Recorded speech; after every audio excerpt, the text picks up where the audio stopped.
Christopher Columbus, who is believed to be the first person to discover America, asked for financial aid from many rulers to finance his voyage, but all the doors were closed to him except Spain. Among the monarchs Columbus asked for support was the Ottoman Sultan Bayezid II. According to the rumors, he appeared before the sovereign accompanied by a priest and asked for ships to be given to his command in order to discover new countries in the Sultan's name, but Bayezid II rejected the request, thinking that the sailor was a dreamer. Christopher Columbus was born in Genoa, Italy in 1451. His real name was Cristovo Colombo. His father was Domenico Colombo and his mother was Susanna Fontanarossa. His youth was spent at sea and among sailor families, which he was passionate about. His father was a weaver. Unable to study because they were poor, Christopher Columbus got a job as a crewman on a ship. After his voyage to England in 1476, he traveled to Lisbon where he learned to read and write and the art of sailing. He earned a living by making hydrographic maps with his brother Bartholomew. In 1477, he traveled to Ireland and Iceland.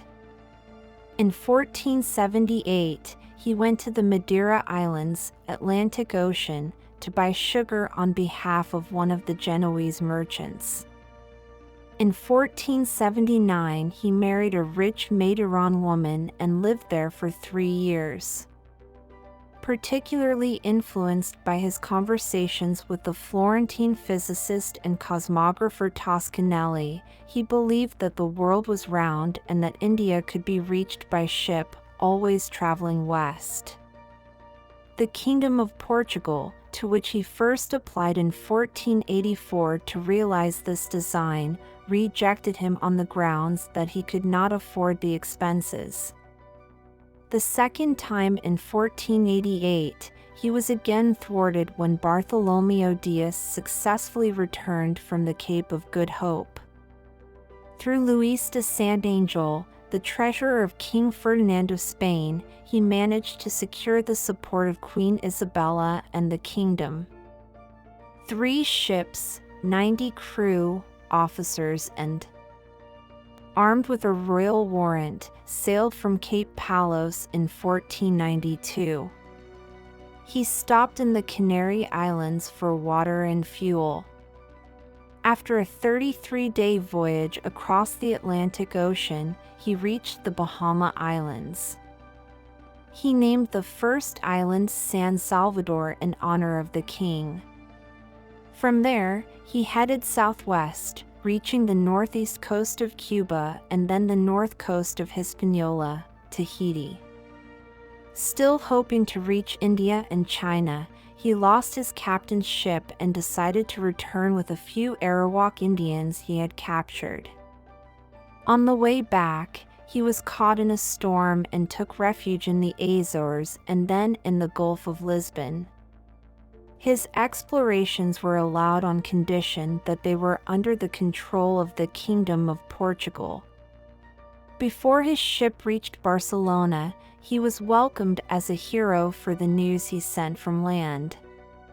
Ferdinand and Isabella gave him the admiralty and he was rewarded with the governorship of the region he had discovered.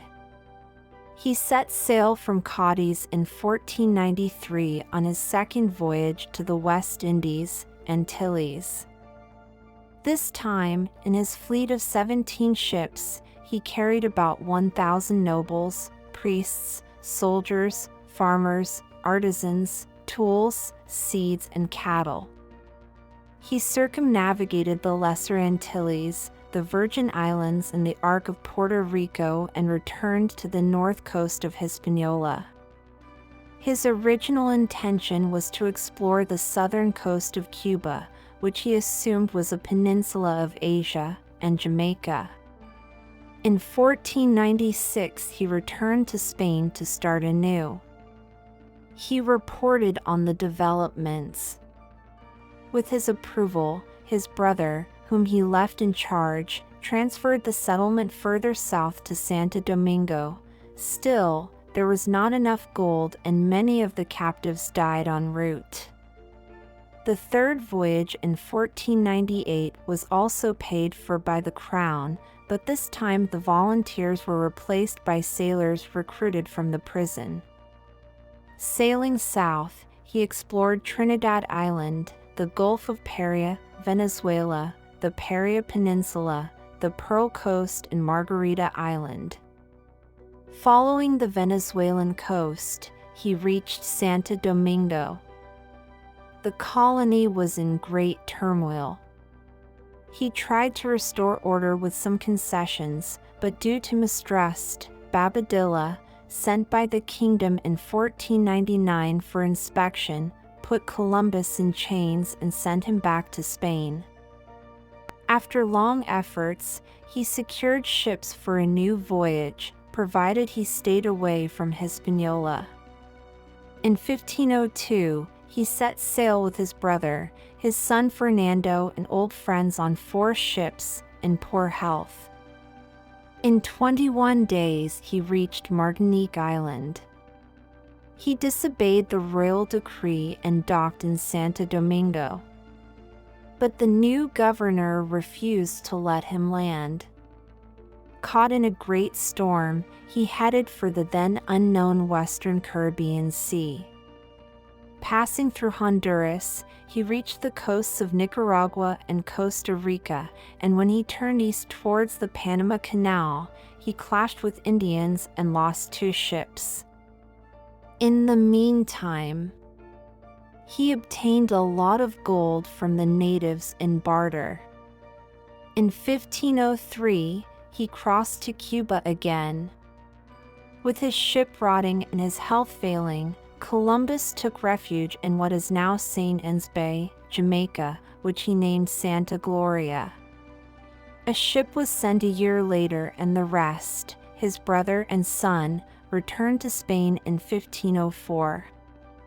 Although this 4th and last voyage was very successful in terms of the gold cargo and the information it brought, Columbus lost his influence at court due to the death of Queen Isabella. In 1505, many rights granted to him were taken back by the king. Since he could not get any results from his continuous applications, he fell into financial difficulties. When he died, the useless titles of admiral and viceroy passed to his son Diego. He was first buried in Valladolid, then transferred to Seville in 1509. In 1541, according to the will he left to his son, his bones were placed in a cathedral in Santo Domingo.